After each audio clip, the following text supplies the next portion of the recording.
And we are live, live, live. We are live, live, live. Oh, yeah. Okie dokie. Here we are now. We are gathered here. It is a fine, fine Thursday in West Hollywood. My new neon sign has arrived from Cam Soda. That is what's helping with the additional lighting. We are reading chapter 2 of The Art of Love by Erich Fromm. Okay, here we go. Chapter 2, The Theory of Love. Love, the answer to the problem of human existence. Any theory of love must begin with the theory of man, of human existence. While we find love, or rather the equivalent of love, in animals, their attachments are mainly a part of their instinctual equipment. Only remnants of this instinctual equipment can be seen operating in man.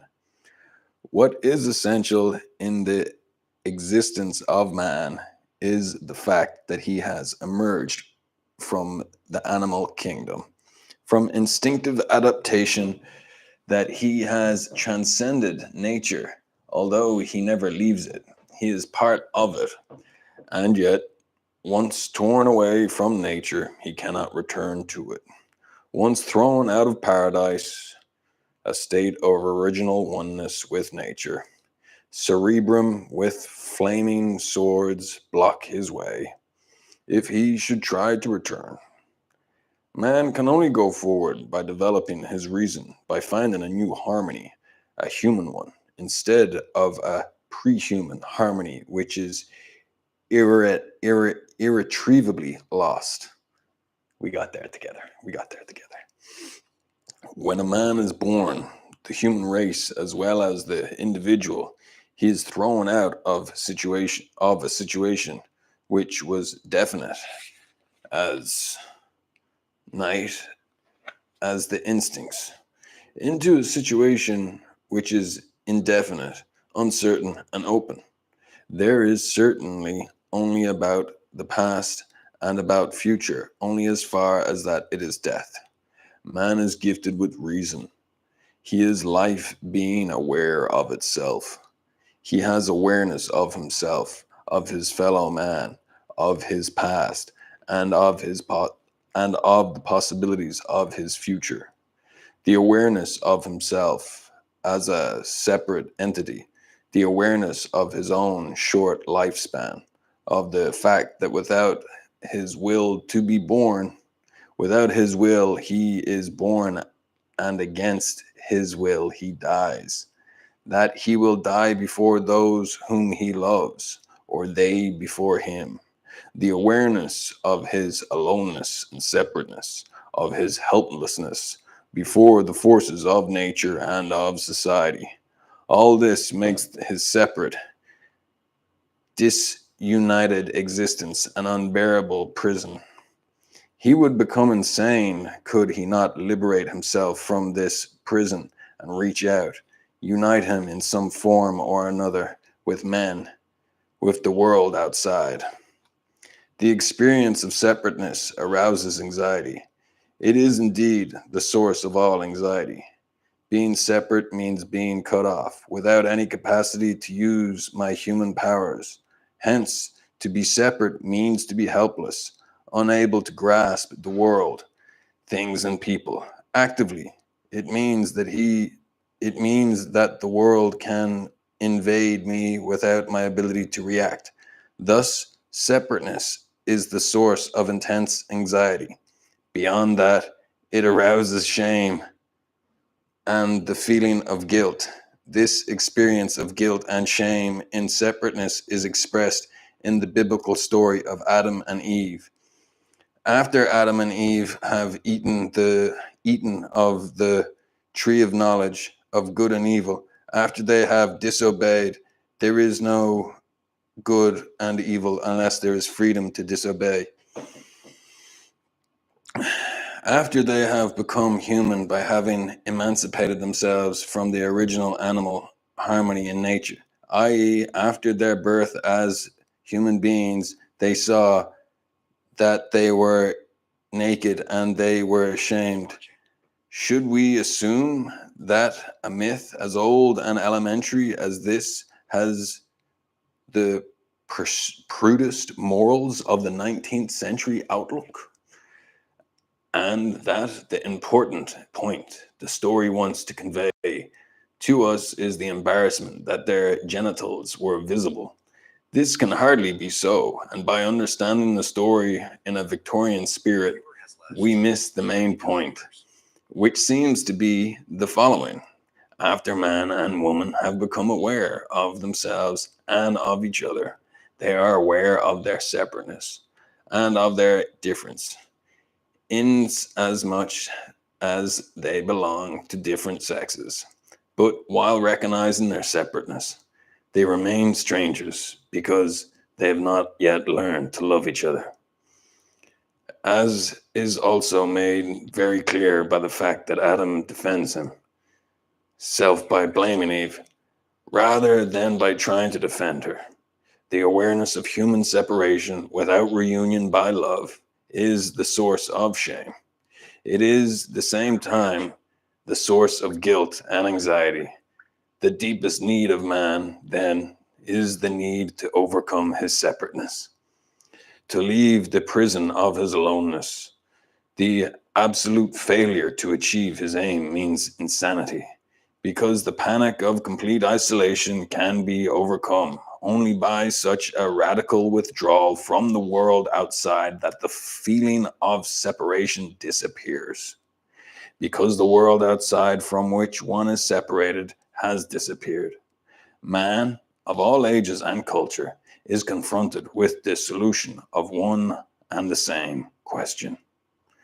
The question of how overcome separateness, how to achieve union, how to transcend one's own individual life and find at one-ment. The question is the same for primitive man living in caves, from nomadic man taking care of his flocks, for the peasant in Egypt, the Phoenician,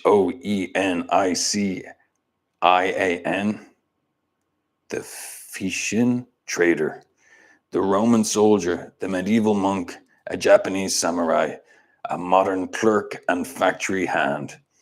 The question is the same, for it springs from the same ground, the human situation, the condition of human existence. The answer varies. The question can be answered by animal workshop. The question can be answered by animal workshop, by human sacrifice and military conquest, by indulgence in luxury, by aesthetic reunification, by obsessional work, by artistic creation, by the love of God, and by the love of man. While there are many answers, the record of which is human history, they are themselves not innumerable. On the contrary, as soon as one ignores similar differences which belong more to the periphery than to the center, one discovers that there is only a limited number of answers which have been given, and only one have been given by man in the various cultures in which he has lived. The history of religion and philosophy is the history of these answers, of their diversity as well as their limitation in number. The answers depend to some extent on the degree of individual which an individual has reached. In the infinite, oneness has developed but little yet. He still feels one with mother. He has no feeling of separateness as long as mother is present. Its sense of aloneness is cured by physical presence of the mother, her breasts, her skin. Only to the degree that the child develops his sense of separateness and individuality is the physical presence of the mother not sufficient anymore. And does the need to overcome separateness in other ways arise? Similarly, the human race in its in its infancy still feels one nature. The soil, the animals, the plants are still man's world. He identifies himself with animals, and this expressed by the wearing of animal masks, by the worshipping of totem animals or gods. But the more the human race emerges from these primal bonds, the more it separates itself from the natural world, the more intense become the need to find new ways of escaping separateness. The one way of achieving this aim lies in all kinds of orgasmic states. These may have the form of an auto-induced trance, sometimes with the help of drugs. Many rituals of primitive tribes offer a vivid picture of this type of solution.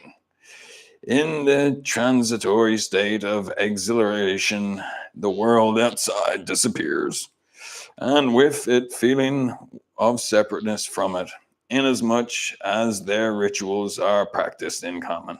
An experience of fusion with a group is added, which makes this solution all more effective. Closely related to and often blended with orgasmic solutions is the sexual experience. The sexual orgasm can produce a state similar to the one produced by a trance or to the effects of certain drugs. Rites of communal sexual origins were a part of many primitive rituals. It seems that after the orgasmic experience, man can go on for a time without suffering too much of his separateness. Slowly, the tension of anxiety mounts and then is reduced again by the repeated performance of the ritual. As long as these orgasmic states are a matter of common practice in a tribe, they do not produce anxiety or guilt. To act in this way is right and even virtuous because it is a way shared by all, approved and demanded by the medicine men or priests. Hence, there is no reason for guilt or to be ashamed. It is quite different when the same solution is chosen by an individual in a culture which has left behind these common practices. Alcoholism, drugs, are the forms which the individual choose in a non-orgasmic culture. In contrast to those participating in the socially patterned solution, such individuals suffer from guilt, feelings, and remorse while they try to escape from separateness by taking refuge in alcohol or drugs. They feel all the more separate after the orgasmic experience is over, and thus are driven to take recourse to it with increasing frequency and intensity. Slightly different from this is the recourse to a sexual orgasmic solution. To some extent, it is a natural and normal form of overcoming separateness and a partial answer to the problem of isolation. But in the individuals in whom separateness is not revealed in other ways, the search for a sexual orgasm assumes a function which makes it not very different from alcoholism and drug addiction. It becomes a desperate attempt to escape the anxiety engendered by separateness. It results in an ever increasing sense of separateness, since the sexual act without love never bridges the gap between two human beings, except momentarily. All forms of organistic.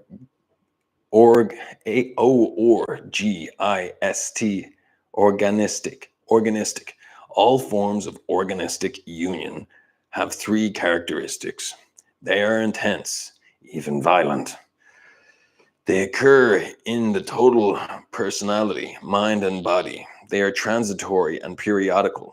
Exactly the opposite holds true for that form of union, which is by far the most frequent solution chosen by man in the past and the present. The union based on conformity with the group its custom, practices, and beliefs. Here again, we find a considerable development. In a primitive society, the group is small. It consists of those with whom one shares blood and soil. With the growing development of culture and the group enlarges, it becomes the citizenry of the polis, the citizenry of the large state, the members of church. Even the poor Roman felt pride because he could say, Civis Roma sum. Rome and the empire were his family, his home, his world. Also, in contemporary Western society, the union with the group is the prevalent, prevalent. I know what the word is, and I know what I'm trying to say. It just isn't coming out of my lips. Prevalent way of overcoming separateness. It is a union in which the individual self disappears to a large extent, and where the aim is to belong to the herd. If I am like anyone else, if I have no feelings or thoughts which make me different, if I conform in custom, dress, ideas to the pattern of the group, I am saved from the frightening experience of aloneness. The dictatorial system uses threats and terror to induce this conformity. The democratic countries' suggestion and propaganda, there is indeed one great difference between the two systems. In the democracies, nonconformity is possible, and in fact, by no means entirely absent. In the totalitarian system, only a few unusual heroes and martyrs can be expected to refuse obedience. But in spite of this difference, and democratic societies show an overwhelming degree of conformity, the reason lies in the fact that there has been an answer to the quest for union, and if there is no other or better way, then the union or herd conformity becomes the predominant one. One can only understand the power of the fear to be different, the fear to be only a few steps away from the herd. If one understands the depths of the need not to be separated, sometimes this fear of nonconformity is rationalized as fear of practical dangers which could threaten the nonconformist. But actually, people want to conform to the much higher degree than they are But actually, people want to conform to the much higher degree than they are forced to conform, at least in the Western democracies. Most people are not even aware of their need to conform. They live under the illusion that they follow their own ideas and inclinations, that they are individuals, that they have arrived at their opinions as the result of their own thinking, and that it just happens that their ideas are the same as those of the majority. The consensus of all servers as a proof for the correctness of their ideas. Since there is still a need to feel individuality, such need is satisfied with regard to minor differences. The initials on the handbag or the sweater, the nameplate of the bank teller, the belonging to the Democratic or the Republican Party, the elks instead of the shiners become the expression of individual differences. The advertising slogan of "It is different" show up this pathetic need for difference. Then the reality, there is hardly any left. This increasing tendency of the elimination of differences is closely related to the concept and the experience of equality as it is developing in the most advanced industrial societies. Equality had meant in a religious context that we are all God's children, that we all share the same human divine substance, that we are all one. It meant that the very differences between individuals must be respected, that while it is true that we are all one, it is also true that each one of us is a unique entity, is a cosmos by itself. Such convictions of the uniqueness of the individual is expressed, for instance, in the Talmudic statement: whosoever saves a single life is as if he had saved the whole world. Whosoever destroys a single life is as if he had destroyed the whole world.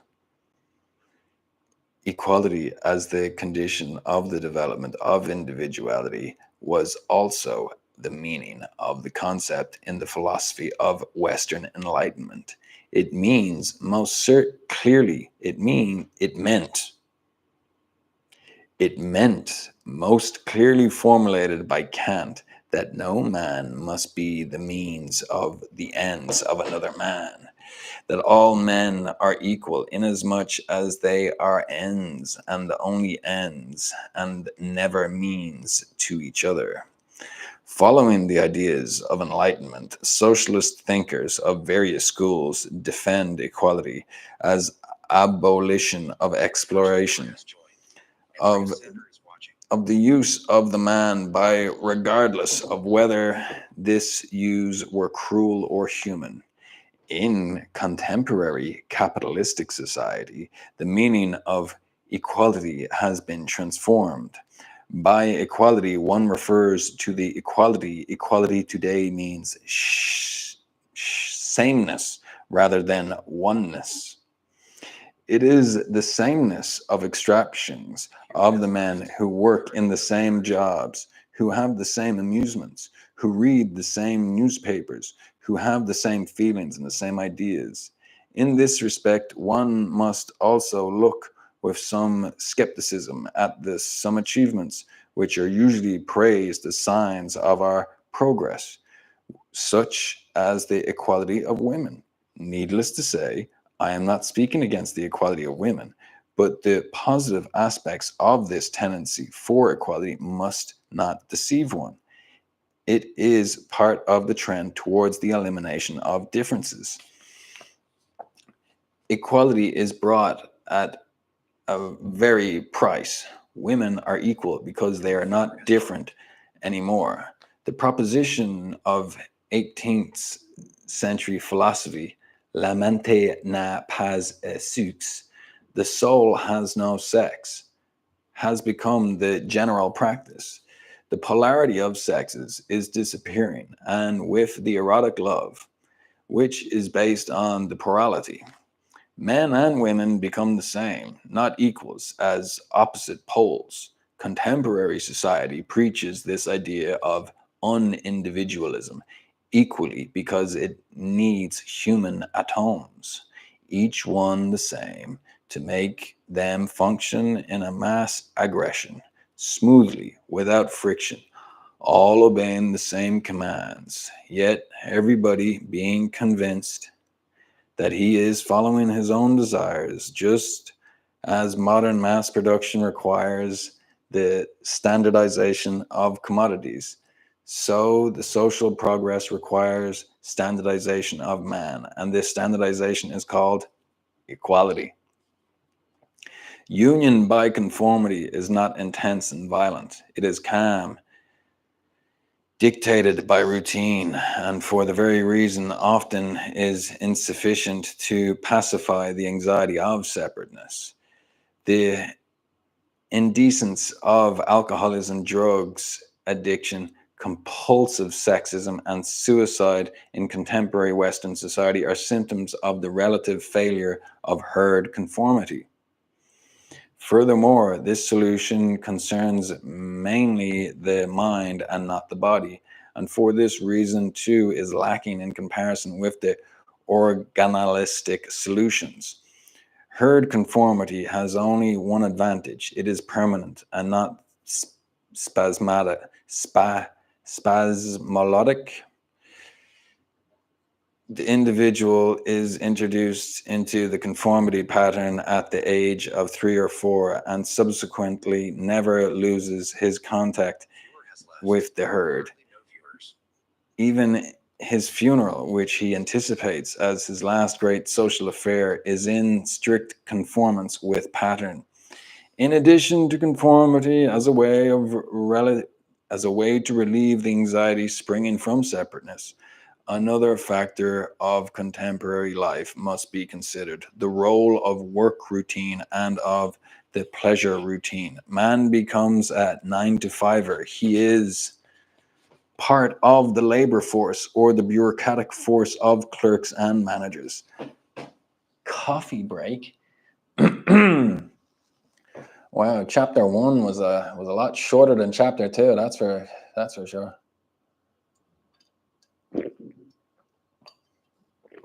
Wow.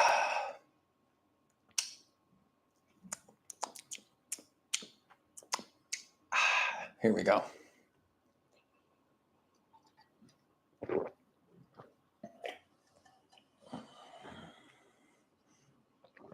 Oh. Okay. Oh. Wow. Hey, buddy. Genie Mac. Sure glad I checked how long chapter 2 is. What the junk? Holy Mother of Mary. Wait, is chapter 2 just the entire book? Chapter 3, 76. All right, so we're on page 16. Chapter 2 goes all the way up to page 76. Um, uh, uh, uh, uh, uh, uh, uh. Right, we're going to go up to page 17 here where it says in love, and that will be good for everybody. Everybody likes that, right? Hello, thank you for joining, viewer. We're just picking up for the last page and a half. Thank you kindly for the reaction. We have the final page and a half here. Okay. He has little initiative. His tasks are prescribed by the organization of the work. There is even little difference between those high up on the ladder and those on the bottom. They all perform tasks prescribed by the whole structure of the organization at the prescribed speed and in the prescribed manner. Even the feelings are prescribed: cheerfulness, tolerance, reliability, ambition, and the ability to get along with everybody without friction. Fun is routinized in similar, although not quite as drastic ways. Books are selected by the book clubs, movies by the film and theater owners, and the advertising slogans paid for by them. The result, the rest is also uniform: the Sunday ride in the car, the television session, the card game, the social parties. From birth to death, from Monday to Monday, from morning to evening, all activities are routinized and prefabricated. Routinized and prefabricated.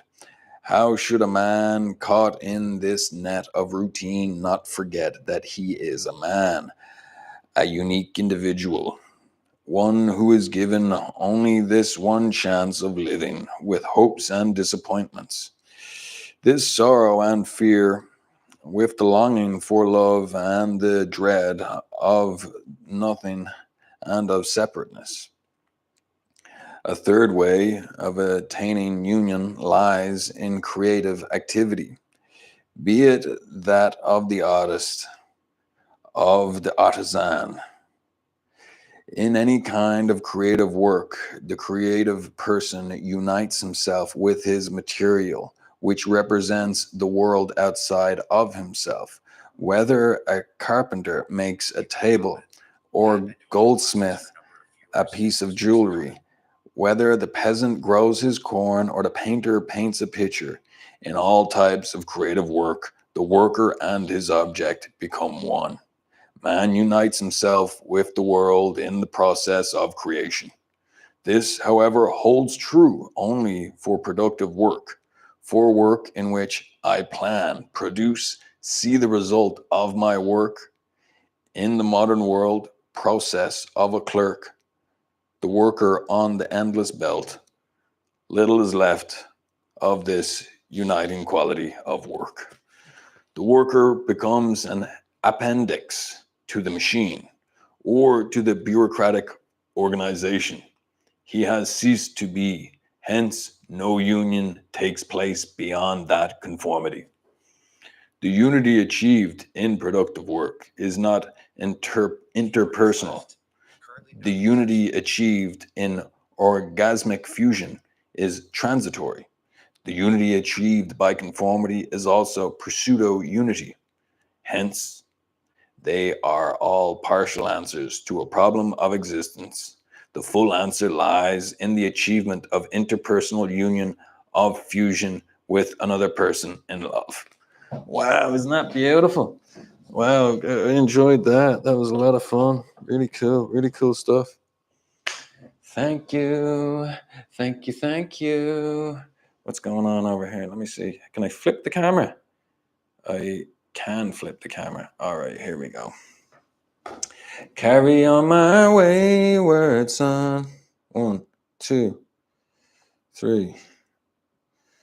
What's the name of the book? It's called The Art of Love, mate. Could you send the name of the book? Pin comment. How do I fucking? All right, I'll just okay. Here, I gotta end the thing. Thank you everybody for tuning in. Isn't that cool? Look what they sent me. Isn't that cool? Right on. Keep rocking what you got. Keep doing what you do, and I'll see you again tomorrow. 7:30 a.m. reading time with Big Daddy Celtic Iron. Look at my new scenes on the places with the things. Hello, here we go. Okay. And hey, same for you, everybody. Let's go over here. What's going on? All you people. Here we are. YouTube world.